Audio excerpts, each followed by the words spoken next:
This morning we're going to hear a talk from Atulyamitra, and then we're going to have a chance to move into the breakout rooms to discuss and explore Amitabha. Atulyamitra, I love, respect, admire, and I'm inspired by Atulyamitra, both as a Dharma practitioner and as a friend. She's got the kind of confidence and strength of a warrior heading into battle, that kind of endless battle with Mara, and she has the warm, generous heart of a loving mother. She also has the bright, alive imagination of a wizard or a witch or a magician. And she puts all these qualities in the service of the Dharma. And I feel blessed to have Atulyamitra as a friend, as a team member, and as a Dharma practitioner. And I'm really looking forward to hearing what she has to say about Amitabha and great love. So over to you, Atulyamitra.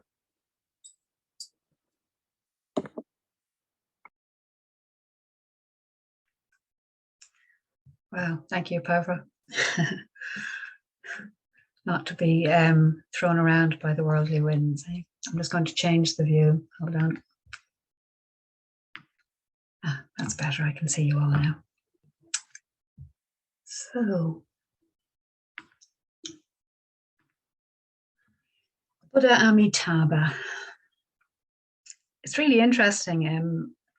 The Buddha Amitabha, on one level, I would be inclined to say that I never really connected with. I was never particularly attracted to.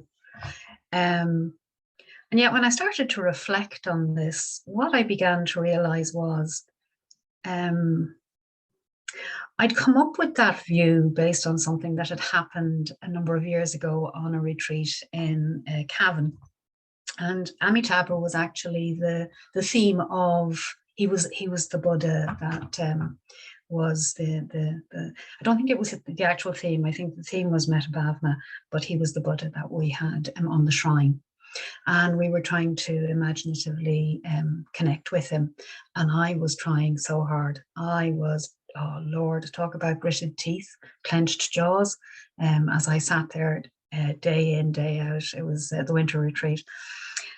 Clenched fists even, whole body tight, trying to connect with Amitabha. I was going to connect with him before the week was out, if it killed me. And then at some point, I live with a chronic pain condition. So at some point, I'd been absolutely fighting with the pain and trying to get it out of the way so I could do this. And something happened at one point where I realized, oh, wait a minute, this is the practice. And what I need to do now is to let go into the practice, to let go into the experience as it's unfolding. And if I visually connect with Amitabha, well and good. And if I don't, well and good.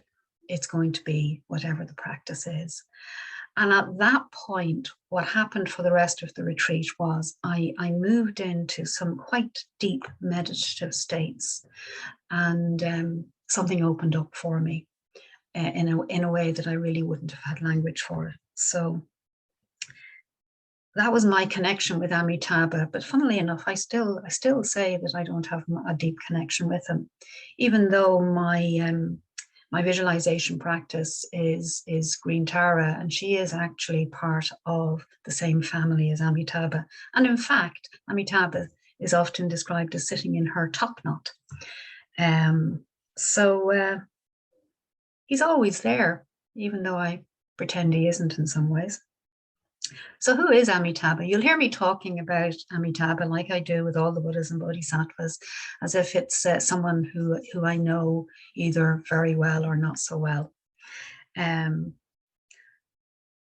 That's just the way I connect with the Buddhas and Bodhisattvas. I am fully aware that he's not a sentient being in the way that I would view each and every one of you as sentient beings. That Amitabha is more, what would you say? He's a representation of the qualities of enlightenment. He's representing certain aspects of the qualities of enlightenment. And he is part of the five Buddha mandala. And, you know, although we're looking at him in isolation in some ways, over the course of this weekend. He is part of that bigger mandala, and each of the Buddhas and their entourages within that mandala are all representing different aspects of enlightenment, different aspects that we can focus on at a particular time, perhaps at a time when we need it.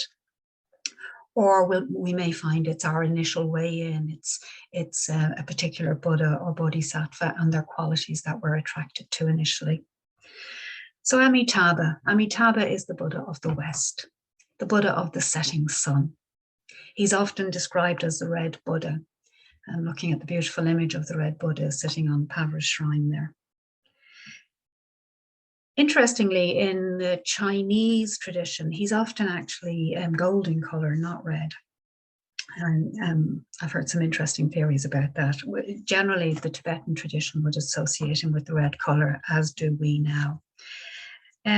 Amitabha comes from a school, he would have evolved from the schools within Mahayana Buddhism, for those of you who like some of the cognitive side of things, the Pure Land schools of Mahayana Buddhism. And within these schools, we have many stories or sutras where bodhisattvas who have developed the desire, the will for enlightenment, for the benefit of all beings, make particular vows. And so the story is in the larger Sukhavati Vyuha Sutra, fall over the words now, says that eons ago there was a monk called Dharmakara. And in the presence of a Buddha with a rather mouthful of a name, Lokeshvara Raja, this monk made 48 vows, and these vows were about him moving towards enlightenment over the coming lifetimes he would have. And the 18th vow, the 18th of those 48 is an interesting one, and it's one that we often refer to these days. So what he said was, when I've attained Buddhahood, if those beings who are in the 10 quarters should believe in me with serene thoughts and should wish to be born in my country and should have, say, 10 times thought of me or repeated my name, if they should not be born there, may I not obtain the perfect knowledge, barring only those who have committed the 5 heinous crimes and those who have spoken ill of the good Dharma. So basically what he's saying here is, I don't want to gain enlightenment unless I can help all beings gain enlightenment in my Pure Land. And all they have to do is think about me or say my name even 10 times. That's what it says on the surface. It's not quite what's really being said. Unfortunately, what has happened is that a lot of the devotees, and in fact some schools of Buddhism, evolved into the belief that all you have to do is say the Buddha Amitabha's name 10 times. And hey presto, you move into the Pure Land. So I'm going to try it now. Amitabha, Amitabha, Amitabha, Amitabha, Amitabha, Amitabha, Amitabha, Amitabha, Amitabha, Amitabha. Okay. Don't know about any of you, but it doesn't feel any different here, really. So does that work, or is there more to it? Well, of course, there's more to it, isn't there? Interestingly, though, I think as humans, we're always looking for the easiest way, I think, or the most comfortable way, the path of least resistance. And so Amitabha actually has the most devotees of all the Buddhas or Bodhisattvas around the world, apparently. And some of that is because of these schools of Buddhism that, well, this is my thought on it anyway, that if we are just devoted to Amitabha, it doesn't really matter what we do. If we just have a certain devotion to Amitabha, we will get enlightenment. We will quite easily. Again, there are some sort of legends or schools or myths where at the point of death, Amitabha will come from his Pure Land in a chariot and sweep you off and take you to his Pure Land Sukhavati, where you will gain enlightenment. In the Bardo Tadol, the Tibetan Book of the Dead, they describe Amitabha's hook of passion, his compassionate hook, catching us and taking us to the land. And what that's doing is for us, again, as humans, we can have the tendency to look outwards. So this is, and I think for us in the West, what's happening then is that we're almost seeing this pure land where we can go to easily attain enlightenment as heaven. Or maybe that's just me that thinks of it like that. And that, you know, and this other being, this greater being is going to take us here. And when we get there, we're going to find ourselves in a lotus flower, apparently, but it's a closed lotus flower. And eventually it will unfold, it will open, and we'll be enlightened. But therein lies the catch. When you look more into some of the sutras within these schools, what they also say is that depending on the lifestyle that you've lived, depending on the merit that you've gained, so that would be what you've done from an ethical point of view, the beneficial actions, you may get to Sukhavati. You may get into one of those beautiful lotus blossoms. But some of them are lower, closer to the mud, and some of them are higher. Some of them take a lot longer to open than others. And so if we arrive there, for example, we may suddenly find ourselves having to practice patient forbearance, the practice of patience, while we sit waiting for all of this karma, the fruits of our unskillful actions, to be magically burned off in this beautiful land. Of course, if we have led ethical lifestyles in this lifetime, when we get there, we move to a lotus flower that is more open and higher, closer to the sun. And eventually what we find is that we reach, the lotus flower opens and we can actually see the world around us, which is very beautiful. It's filled with, you know, music, and in the music we hear the Dharma. In the trees are bejeweled. The Buddha Amitabha is sitting there, straddled with his bodhisattvas and dakinis, and it's all very beautiful. But I'm not going to get into that today. I don't know about you, but I know what lotus flower I'd like to be on. I'd like to be on the tallest, most open one when I get there, should I choose to go there. I certainly don't have the patience to sit in a very tight lotus bud in the mud. So coming back to Amitabha, this beautiful being at the center of this land, this compassionate being that has dedicated eons of time to enable us to reach enlightenment, to enable us to move into this beautiful world where we can gain enlightenment easily. Who is he? Well, he is called the head of the Lotus family. Now, he's in very good company in that family. You may recognize the names of some of the other family members. We have Shakyamuni Buddha. We have Tara in all her aspects, her 21 colors. We have Avalokiteshvara. We have Padmasambhava. And there are many others, but I'm going to let you go and find them. Amitabha is often known as the Buddha of infinite light. Pavra would have referred to that last night. There's another, what we call the reflex of him. So the reflex is, it's like another aspect of his being that naturally is just there by the very sense of what he is like as this being of infinite light. And that is that he's the being of infinite life.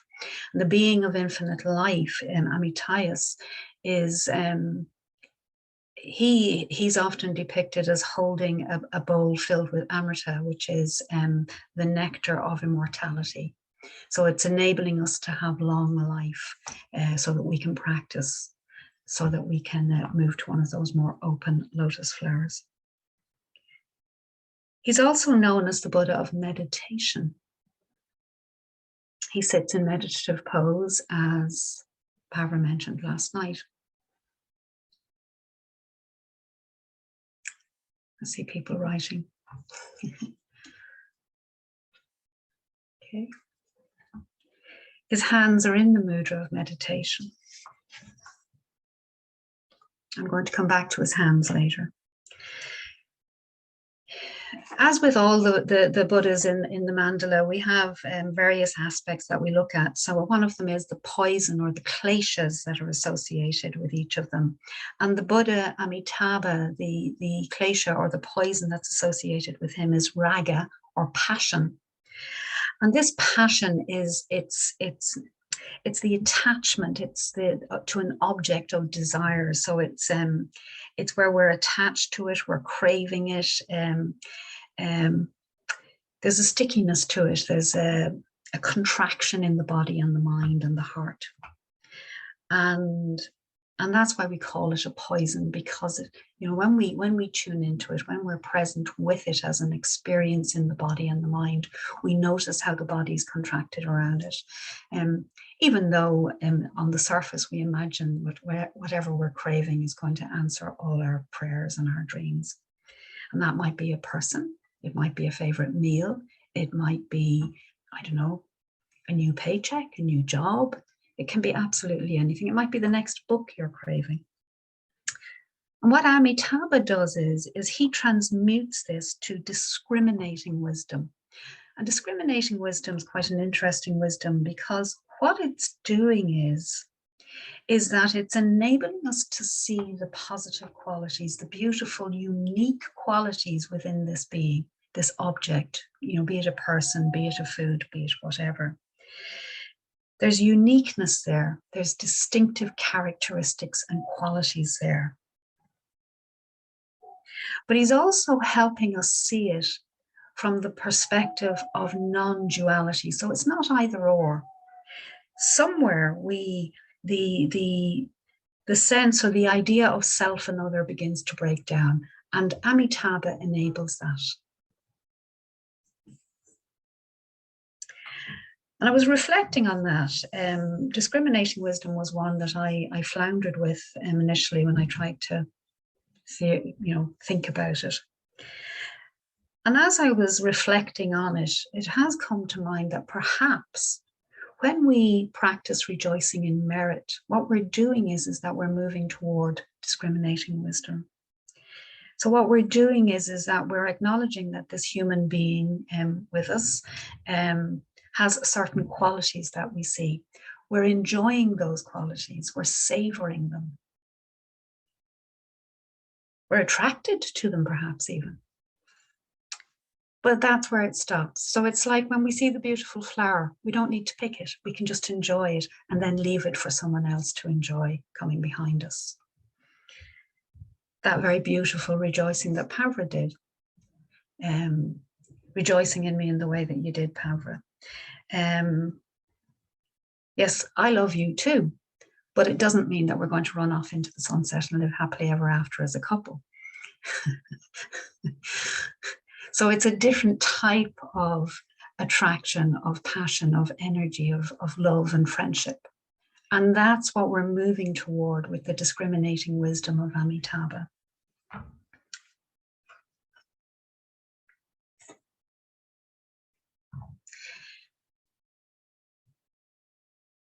The color red, as I've said, is the color that we generally associate with him. It's really interesting. I've been thankfully spending some time with my new grandson recently. And he's 11 weeks. So he's just reached that stage where he's really paying attention to things. And you can see where he's following and noticing. And apparently babies don't see the full spectrum of color for 5 months, as their brains and their perception is evolving. The first color that they see is the color red, though. So here we are with Amitabha. The first color that a baby sees is that color red. We associate red with passion, with attraction, with warmth, with fascination. You know, even as adults, the color red can draw attention or can draw our eye towards something. I think of the song, In That Red Dress, My Thoughts I Confess, and I'll say no more about the next line. I remember considering painting my front door red at one stage, and an artist friend of mine telling me, yeah, but that just means that you want lots of attention if you paint your door red. So it's that sense of attraction, fascination, where we're drawn to the color.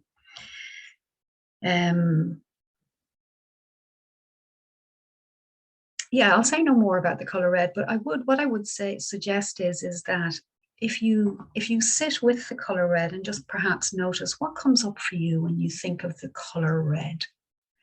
And it can be very, very interesting. I'm immediately thinking of stories of the color red, and for some of us culturally that there may be negative connotations to the color. So just notice what's coming up for you. Moving on though, Amitabha has spiritual powers or qualities. Some of them would be warmth, generosity, receptivity. So again, we're into that beautiful organic opening of the lotus flower, the receptivity of that, rather than the energy that we would see with perhaps Akshobhya. Amitabha is sitting back and receiving. But in spite of that, his element is actually fire. Again, that fascinates me. Interesting choice of word. So what does fire do? Fire can consume. It creates space. I remember a number of years ago, the Sugarloaf in Bray, the mountain, a fire breaking out on it, and it completely cleared the growth on the mountain. And was very sad initially about that, because I always loved the color of it and the greenery of it. But of course, what happened was that new growth began. And within a year or two, the hillside was as lush as it had ever been. And that brings to mind for me a documentary I would have seen years ago. I think it may have been about the Australian bushfires. It may have been in Africa either. But some plants can only grow when, after the fire. When the space has been cleared, particular things begin to grow. So fire can create the space for new growth.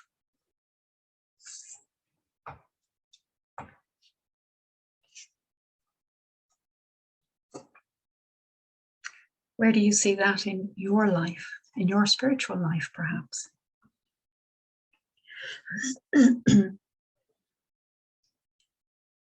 Just giving people a moment. I see pencils going frantically and furiously. The animal that we associate with Amitabha is it's the peacock. It's the Peacock Throne. I don't know. I love peacocks. There was a house near us here where they obviously had pet peacocks, and they potter down the driveway and stand around the gate. And at certain times of year, they would open up their plumage. They're very beautiful birds. So Amitabha is often seen sitting on a peacock throne. And of course, there's a myth with peacocks, and the myth is that they eat poisonous snakes, and the poison of the snakes doesn't harm them, but it actually enables the beauty of the plumage. So it feeds the beauty of the plumage. So what's happening here is that transformation is happening. Transformation has begun by consuming the poison. And how does Amitabha do this? He does this with his love and compassion. That's the transformative power of love and compassion. I'm not recommending that you go out and eat snakes, but perhaps where in your life would you perhaps see maybe where your environment or your conditions may be less than pleasant, shall we say. And how could you bring love and compassion or that discriminating wisdom to it? And how could that transform it into something else? So that it transforms into that beautiful plumage of the peacock with the richness of color.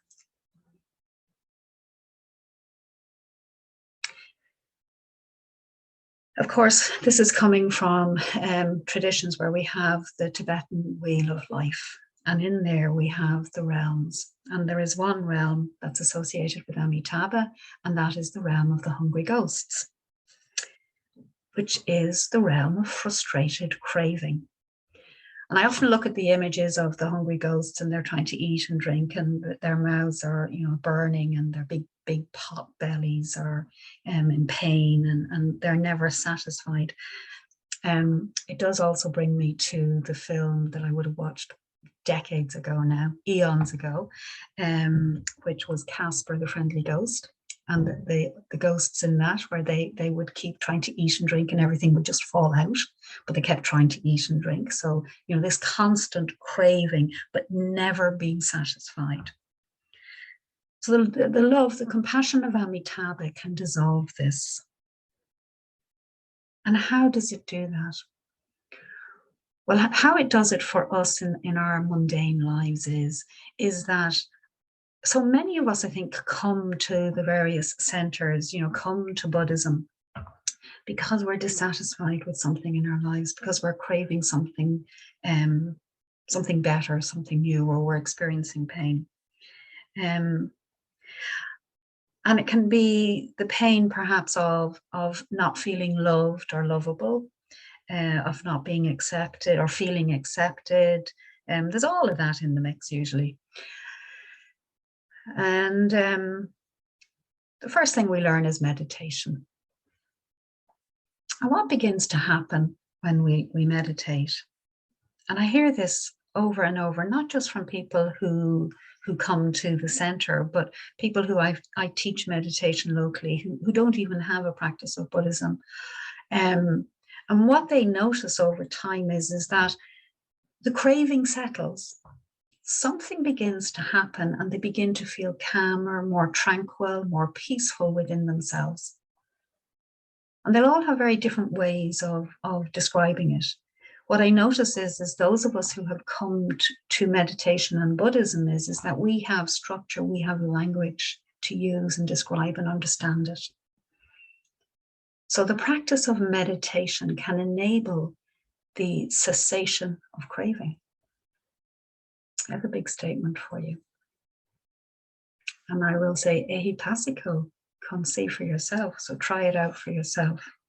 Do you believe it's possible that the practice of meditation can lead to the cessation of craving?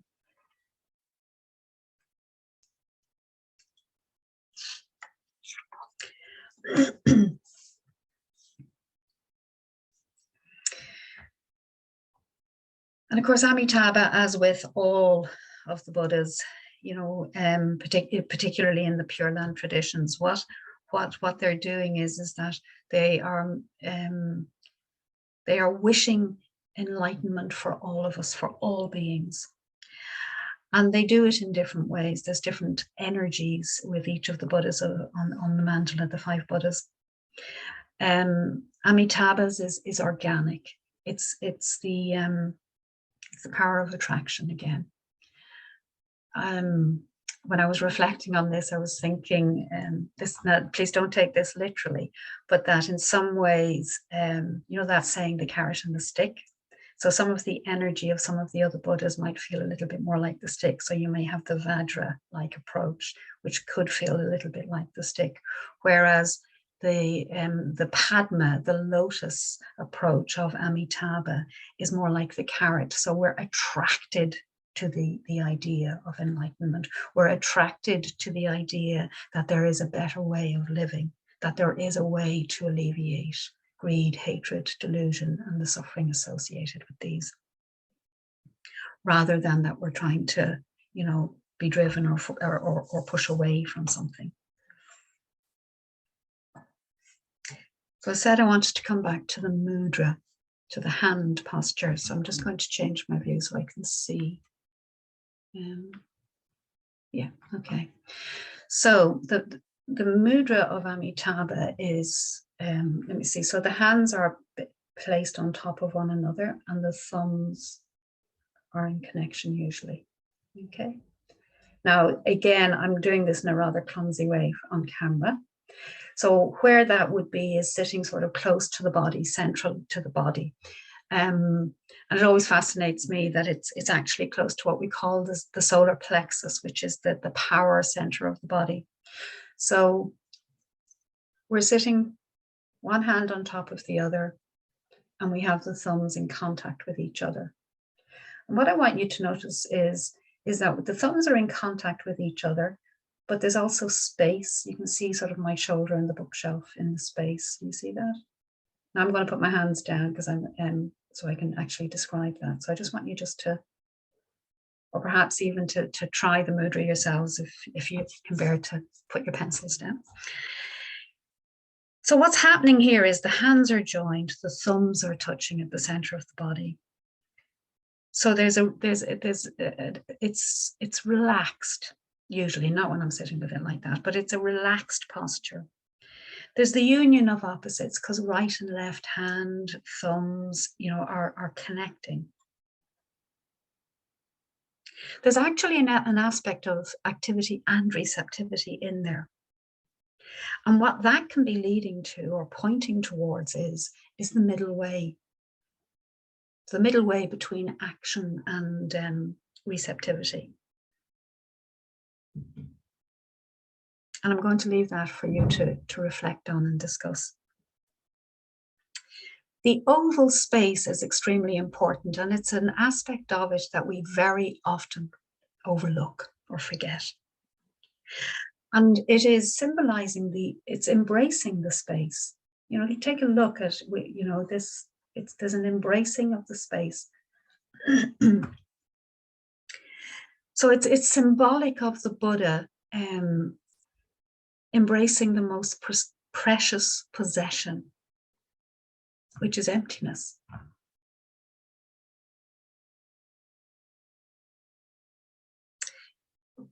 And I have a crystal Vajra here. I don't know, yeah. And again, where we see that symbolism is here, the center of the Vajra. Vasantra in his book refers to it as the egg of emptiness.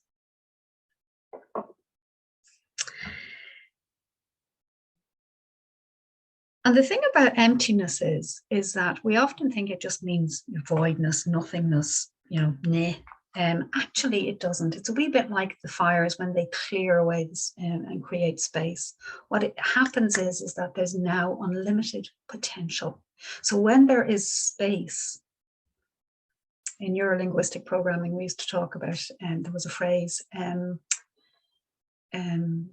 nature hates a void. So what will happen when there's space is something will fill it. Unlimited potential is within emptiness.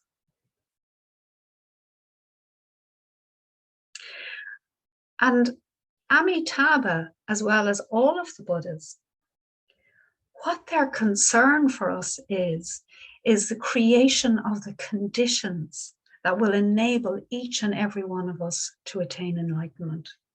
That will, and what that means is that we will escape from suffering, the suffering of greed, hatred, and delusion.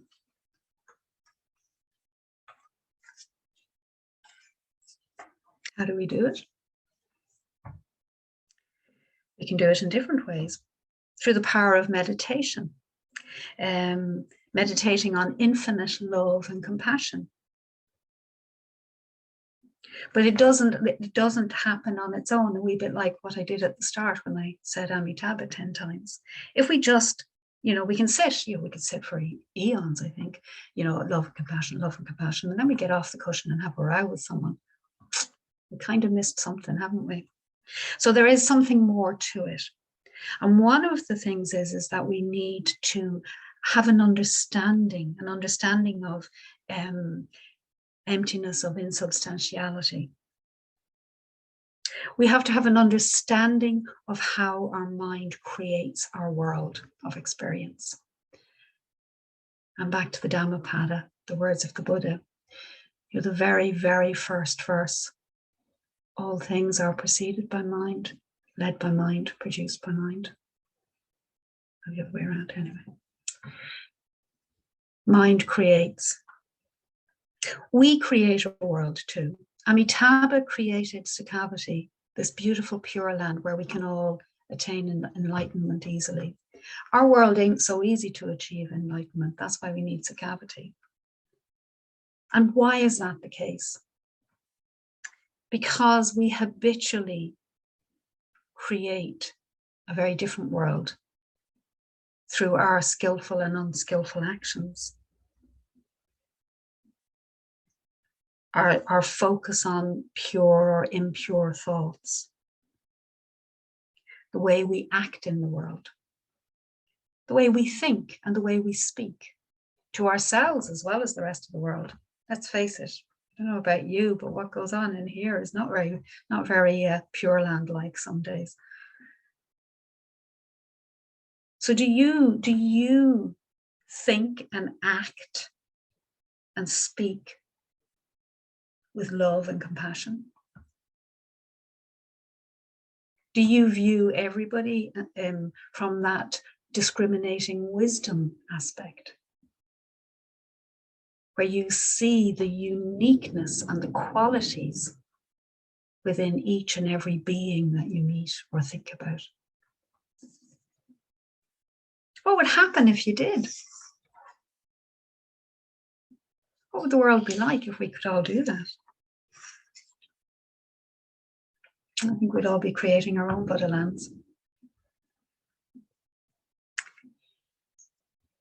So where do we begin? Where do we begin? It all sounds very big and difficult and complicated sometimes and a little bit overwhelming. Well, there's some very simple ways to start. We can practice the metta bhavana, and we can actually practice it both on and off the cushion. So we can quite literally come and meditate. And then we can have acts of kindness, acts of generosity. When we catch ourselves thinking unpleasant, negative thoughts, seeing if we can rejoice in the being that we're given out about. I remember hearing a talk years ago where an order member was actually talking about advice he was given. He was complaining about somebody else, and the person's advice was rejoice in their merits. So can you rejoice in the merits of someone who's annoying you right now? Just a thought. Living by the precepts, the 5 precepts that we chant. So non-harm, generosity, truthfulness, mindfulness.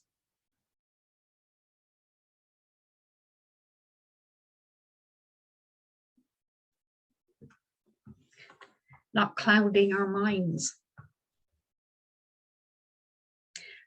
What would it be like if we called to mind the Buddha, if every hour of the day we were chanting mantra or bringing to mind a Buddha or Bodhisattva or some being that was inspiring to us?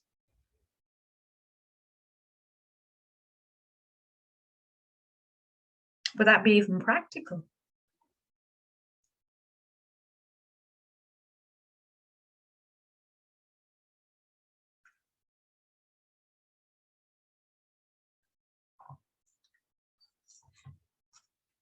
So I've given you plenty of food for thought. So coming back, scanning back out into the broader view, we're sitting in the presence of the Buddha Amitabha. I haven't done a visualization of him on purpose. Sangharakshita describes a very beautiful vision that he had of him in his book, the Rainbow Way. Is it? Have I said that right? It's gone. But he's the red Buddha sitting in meditative pose on the lotus at sunset over the ocean. There's a stream of light coming from him.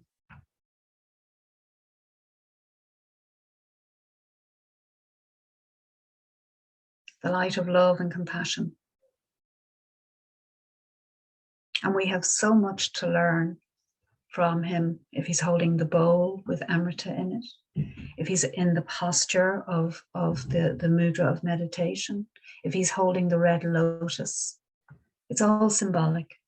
And we can get caught up in that if we choose to, or we can simply choose to begin to try to live the life that will enable us, should we choose to follow this path, when we get to Sakhavati, to be in one of those open lotuses rather than that very tight, closed one in the mud. So I shall let you, I'm guessing we're going to stop for tea before we go into the breakout groups? Or are we going straight in, Prasanna Deva? I think we can have a tea break and for about 10 minutes, and then come back to the main room, and then I'll set up the breakout groups.